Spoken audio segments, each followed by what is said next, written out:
بسم الله الرحمن الرحیم. شروع په نامه د رب ذوالجلال چې بخونکې مهربانه دی. قدرمندو زه ستاسو ورور امتیاز کمر یو ځل بیا ستاسو په دروند خدمت کې حاضر یم. مینوالو، یو څو ورځې مخکې یو افسوسناکه واقعه را پیښه شوې وه په ملکنډ کې درجیز خاکوټ کې. په درجیز خاکوټ کې یو ډیر ښکلی نر پښتون یو نر ځوان سوشل ورکر محمد زاده قتل شوی و. په دغه واقعه کې نن یو تازه ترین خبر راغی چې د محمد زاده قاتلان گرفتار شوي دي. دا قاتلان څوک دي؟ نو راځئ مینوالو د ویډیو طرف ته.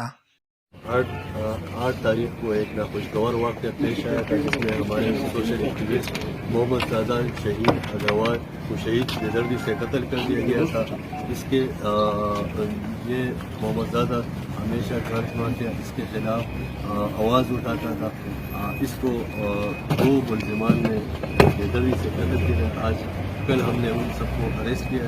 आज आपके सामने जिसके नाम ये एक जो मेन मुलजिम है जो कातिल है उसका जुबैर वल्द हबीबुर्रहमान शेख नंबर शाकिल है.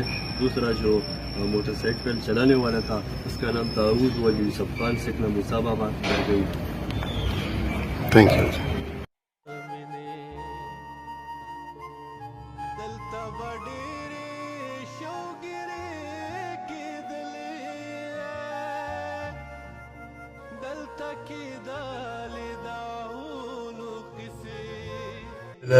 रहीम څنګه چې تاسو خبر شوئ پریس بریفینګ کې محمد زاده شهید قاتل موږ ونیولی شو.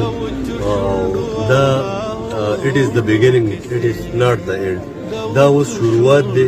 انشاءالله زه ملکنډ ولس ته عوام ته دا تسلي ورکوم چې دلته ملکنډ کې څومره جرایم پیشه خلک دي څومره ګندګیر دي دا به رانه په ملکنډ کې ځای ونه نیسي.